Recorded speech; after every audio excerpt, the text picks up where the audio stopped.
Hello friends, हमारे YouTube channel में आपका स्वागत है। तो आज की क्लास में हम क्लास ट्वेल्थ का इंग्लिश स्कोर का आज हम आप लोग को मोस्ट इम्पोर्टेंट क्वेश्चन बताने के लिए जा रहे हैं। इंग्लिश स्कोर क्लास ट्वेल्थ का टोटल हम आप लोग को 4 सेट प्रोवाइड करवाएंगे। अगर आप इस 4 सेट को शुरू से लेकर के अंत तक वाच कर लिए तो हम आपको गारंटी देते हैं कि इससे कुछ ही क्वेश्चन आपके एग्जाम में बाहर पूछे जा सकते हैं। बाकी सभी क्वेश्चन इसी चारों सेट से पूछे जाएंगे। ये हमारे चैनल पे सेट 2 करवाया जा रहा है। अगर आप सेट 1 को नहीं देखें तो उसका लिंक हम आई बटन में डाल देंगे, वहां से जाकर के आप देख सकते हैं। तो चलिए हम लोग शुरू करते हैं मल्टीपल चॉइस क्वेश्चन को। अगर हमारे चैनल पे नए होंगे तो हमारे चैनल को सब्सक्राइब करिएगा। जितने सारे आपका आंसर की होगा इसी चैनल पे देखने के लिए मिलेगा। और बाकी सारे जितने सारे एग्जाम है उसका भी तैयारी इसी चैनल पे करवाया जाएगा, मोस्ट इम्पोर्टेंट क्वेश्चन। तो चलिए वीडियो को शुरू करते हैं। देखिए फर्स्ट क्वेश्चन क्या लिखा हुआ है कि which of the following can be added to make article writing interesting। अगर हमें आर्टिकल राइटिंग लिखनी है तो उसमें हम क्या ऐड कर सकते हैं जो हमारा आर्टिकल राइटिंग इंटरेस्टिंग बन सके। तो क्या ऐड कर सकते हैं। ऑप्शन नंबर ए लिखा गया है क्वार्ट्स, ऑप्शन नंबर बी लिखा गया स्टैटिक्स, ऑप्शन नंबर सी लिखा गया both A and B, option number C लिखा गया neither A and B.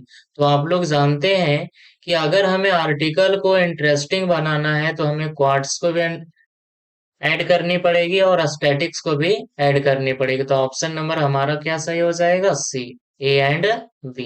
Question number 2 लिखे गए हैं कि while writing notice the signature of issuing authority should be written at. अगर हमें एक नोटिस लिखना है तो उसमें अथॉरिटी का सिग्नेचर कहाँ होनी चाहिए। बॉटम में होनी चाहिए, मार्जिन में होनी चाहिए, टॉप में होनी चाहिए या नॉन ऑफ दिस। तो इसका जो आंसर हो जाएगा वो ऑप्शन नंबर ए हो जाएगा कि नोटिस में अथॉरिटी का सिग्नेचर कहाँ होनी चाहिए। तो ऑप्शन नंबर ए हो जाएगा बॉटम में। क्वेश्चन नंबर 3 लिखे गए हैं कि how would an article be ended. अगर हम एक आर्टिकल लिख रहे हैं तो आर्टिकल को इंड कहाँ से करनी चाहिए। थैंकिंग द ऑडियंस से इंड करनी चाहिए, ग्रीटिंग द ऑडियंस से इंड करनी चाहिए, या विथ या सुटेबल कंक्लूजन से इंड करनी चाहिए, या ऑल ऑफ दिस। तो आप लोग जानते हैं अगर हम आर्टिकल को इंड करना चाहते हैं तो विथ अ सुटेबल कंक्लूजन से हम क्या करेंगे, आर्टिकल को इंड करेंगे। ऑप्शन नंबर सही क्या होगा, सी। क्वेश्चन नंबर 4 लिखा गया है which of the following is not used in note making। अगर हम एक नोट मेकिंग लिख रहे हैं तो नोट मेकिंग में हम क्या चीज यूज नहीं कर सकते हैं। कर ऑप्शन नंबर ए लिखा गया है एब्रीवेशन, ऑप्शन नंबर बी लिखा गया है कीबोर्ड्स, ऑप्शन सी लिखा गया है टाइटल, ऑप्शन डी लिखा गया है डेट। तो अगर आप एक नोट मेकिंग लिख रहे हैं तो उसमें कीवर्ड का जरूरत नहीं है। किसका जरूरत नहीं है, कीवर्ड का जरूरत नहीं है। तो ऑप्शन नंबर सही क्या हो जाएगा, बी। क्वेश्चन नंबर चलते हैं 5 की तरफ। लिखा गया है which of this is right format writing date in letter to editor. अगर हमें लेटर टू एडिटर में डेट को मेंशन करनी है, अगर हमें डेट को मेंशन करनी है तो उसका फॉर्मेट क्या होना चाहिए, राइट फॉर्मेट डेट का क्या होना चाहिए। डेट तो ए भी लिखा हुआ, ए भी लिखा हुआ और ए भी लिखा हुआ, ए भी। बट जो लेटर टू एडिटर में जो डेट को मेंशन किया जाता है वो किस फॉर्मेट से लिखे जाते हैं। तो ऑप्शन नंबर सही क्या होगा, डी। डी वाला फॉर्मेट से अगर आप लिखते हैं तो आपका 100% सही होगा। तो ऑप्शन नंबर सही क्या होगा, डी। क्वेश्चन नंबर चलते हैं 6 में लिखा गया है which of the following is not a component letter to editor. कर अगर हम लेटर टू एडिटर एक पत्र लिख रहे हैं तो उसमें कौन सा कंपोनेंट यूज नहीं होगा। 4 ऑप्शन में टाइटल का यूज नहीं करते हैं, सैल्यूटेशन का, डेट का, सिग्नेचर का। तो हम लोग किसका यूज नहीं करते हैं जी, तो टाइटल का यूज नहीं किया जाता है लेटर टू एडिटर में, याद रखिएगा। ये आप लोग के एग्जाम के लिए मोस्ट इंपोर्टेंट क्वेश्चन रहने वाले हैं स्टूडेंट्स। सिर्फ वीडियो को शुरू से लेकर के आप अंत तक वॉच करिएगा। क्वेश्चन नंबर देखिए 7 लिखा गया है। लिखा गया है notice issue by the government generally appear. अगर हमें गवर्नमेंट के पास एक नोटिस इशू करना है तो किसके प्रति? Newspaper, books, school notice board, courts notice board. तो जनरली जो हम लोग गवर्नमेंट के पास नोटिस के यूज इशू करते हैं तो किसके प्रति? न्यूज़पेपर। ऑप्शन नंबर सही क्या हो जाएगा? ए। क्वेश्चन नंबर 8 लिखा गया, अगर हम एक नोटिस लिख रहे हैं तो नेम ऑफ इंस्टीट्यूट, इंस्टीट्यूट का नाम कहाँ होनी चाहिए, यानी कॉलेज का, स्कूल का, यूनिवर्सिटी का नाम कहाँ होनी चाहिए? ऑप्शन नंबर ए लिखा गया बिलो द हेडलाइन, हेडलाइन के नीचे। एट द टॉप, नोटिस जैसे हम लिखते हैं बॉक्स में बंद करके, यहाँ टॉप बोल रहा है। आफ्टर डेट, डेट के बाद। एनी वेयर इन नोटिस, मतलब नोटिस में कहीं भी नहीं। तो हम लोग इंस्टीट्यूट जो दर्शाते हैं वो कहाँ दर्शाते हैं? At the top. Option number सही क्या होगा? बी। क्वेश्चन नंबर 9, 9 में लिखा गया है Pablo Neruda wants to entire humanity to, कह रहा है जो पाब्लो नेरुदा थी वो पूरे इंटायर ह्यूमैनिटी से क्या चाहते थे? कीप टॉकिंग, बात करते रहो। कीप रनिंग, भागते रहो। कीप लॉजिंग, हंसते रहो। कीप स्टिल, रुके रहो।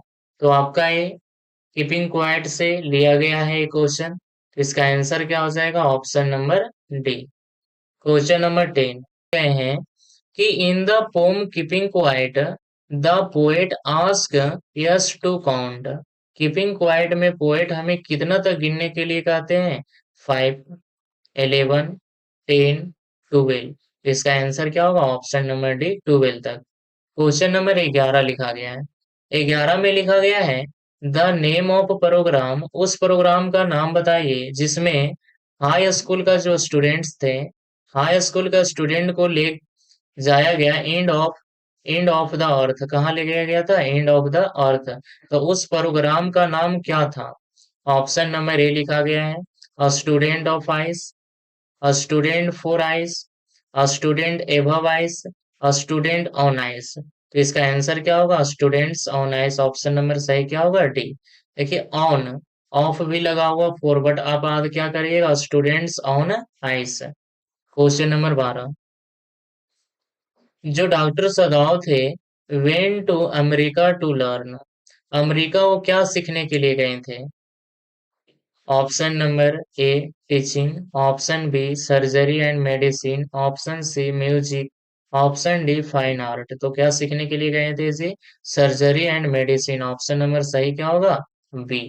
क्वेश्चन नंबर 13 लिखा गया है the poet compare her mother to, जो पोएट थी वो अपनी मम्मी का कंपेयर किससे करती है? तो ए आपका माय मदर एट 66 से है, जिसका लेखक का नाम कमला दास है। तो ये कह रहा है, पोएट कमला दास बोल रही है कि हम अपनी मम्मी का कंपेयर वो किससे की थी? समर सन से, रेन क्लाउड से, लेट विंटर मून से, या ट्री एंड प्लांट से। तो किससे की थी? ऑप्शन नंबर सही क्या हो जाएगा? सी।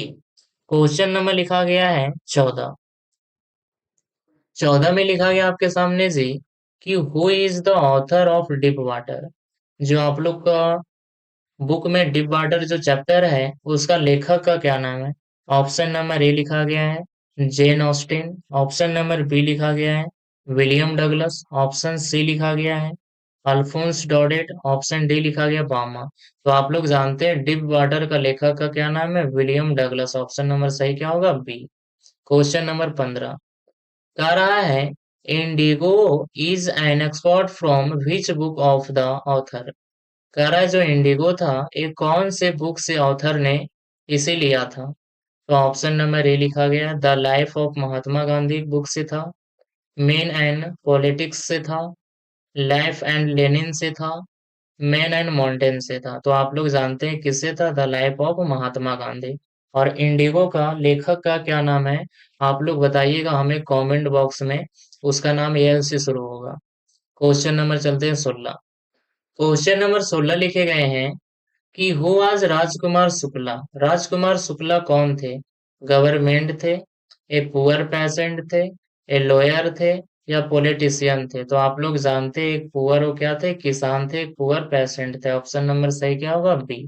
17 लिखा गया who is the main character of this story, यानी इस स्टोरी में यानी द टाइगर किंग में मेन कैरेक्टर इस स्टोरी का कौन था? Option number A, the Maharaja of Pratibandapuram, the Maharaja of Shantipuram, the Maharaja of Shaktipuram, और डी में नॉन ऑफ एवं। तो आप लोग जानते हैं द टाइगर किंग में मेन कैरेक्टर कौन था? तो ऑप्शन नंबर सही क्या होगा? A, the Maharaja of Pratibandhapuram. Question number 18।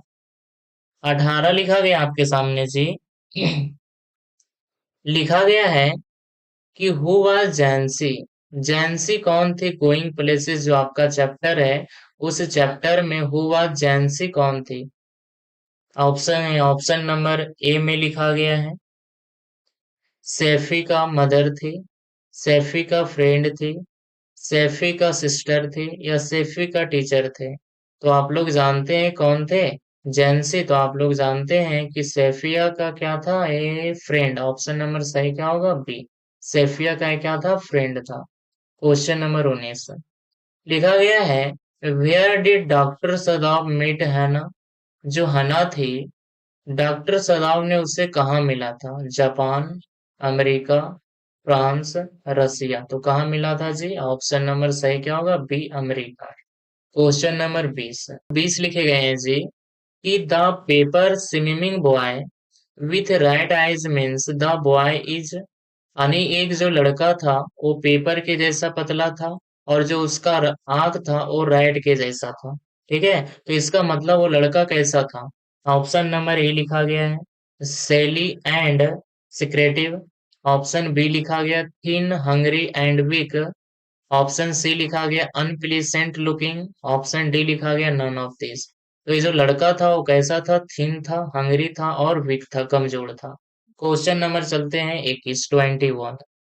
21 में लिखा गया है हु वाज डॉक्टर सदाव। डॉक्टर सदाव कौन थे? तो ये तो शुरू में ही क्या लगा हुआ? डॉक्टर। तो क्या हो गए? डॉक्टर ही होंगे। Teachers, bus conductor, doctor, soldier. तो क्या थे जी? डॉक्टर। ऑप्शन नंबर सही क्या होगा? सी। अब देखिए, आपके पास छोटा सा किसी पोम का छोटा सा 4 लाइन दे दिया, और आपसे पूछ देगा उस लाइन का लेखक का क्या नाम है और वो कौन सा पोम है। तो देखिए लिखा गया है फिशरमैन। जैसे ही आपके माइंड में फिशरमैन आया तो समझ जाना कि क्या है? Keeping quiet. किससे था? कीपिंग क्वाइट से। तो देखिए लिखा गया है fisherman in the cold sea would not harm whales. वो कह रहा है कि मछली को ना मारे।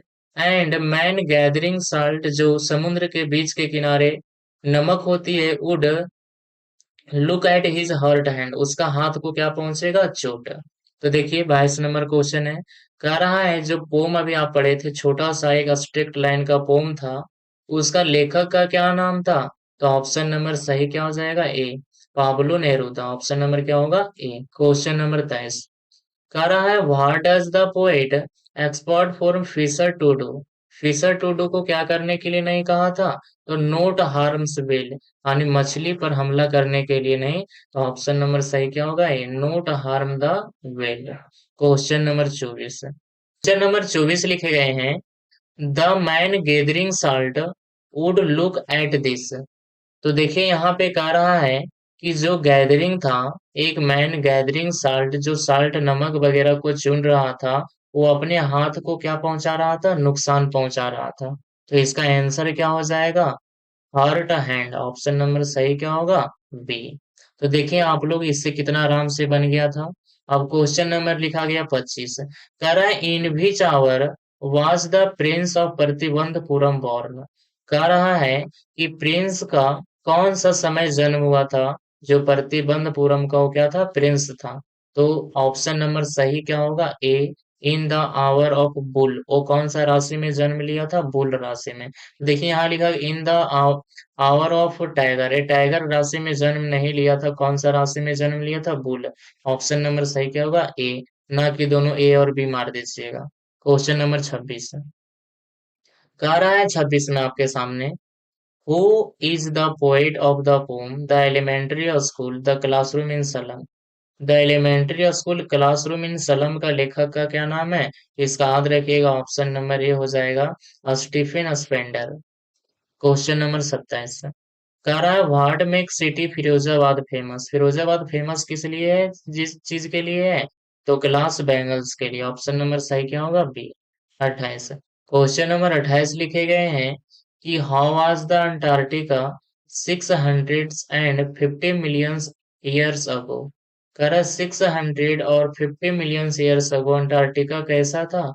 स्नोई प्लेस, बर्फ वाली इलाका था। सी, समुद्री इलाका था। वार्म प्लेस, गर्म जगह था। और माउंटेनिंग, तो कैसा था जियो? गर्म जगह था। अभी कैसा हो गया? ठंडा जगह। वो भी पूरा पृथ्वी का 19% बर्फ कहाँ? अंटार्कटिका में। क्वेश्चन नंबर 29 कि Sophia and Jansie date her father if he got to knew about her meeting with Danny Wood. कह रहा है सोफिया और जैंसी से कहा कि अगर उसके पिता को डैनी से मुलाकात हुआ तो पता चला तो वो क्या करेंगे? उसका क्या कर देंगे? मर्डर कर देंगे। ऑप्शन नंबर सही क्या होगा? बी, 30 में लिखा गया है। YMCA स्टैनफोर्ड, इसका फुल फॉर्म क्या होता है? विलियम डगलस, जो आप लोग चैप्टर पढ़े थे, लेखक का नाम था। तो इसका फुल फॉर्म जो होता है स्टैनफोर्ड, वो क्या हो जाएगा? Young man Christian association. Option number सही याद रखिएगा, young man Christian association, option number D. इस तरह से टोटल हम लोग कितना क्वेश्चन देखे जी? 30 क्वेश्चन। और 30 क्वेश्चन में आप लोग बताइए कि आप लोग कितना सही किए हैं। तो चलिए हम लोग फिर से 10 या 5 घंटे के बाद हम फिर से एक वीडियो आप लोग के लिए अपलोड करेंगे। चलिए इस वीडियो में इतना ही। सभी को हमारी तरफ से थैंक यू फॉर एवरीवन।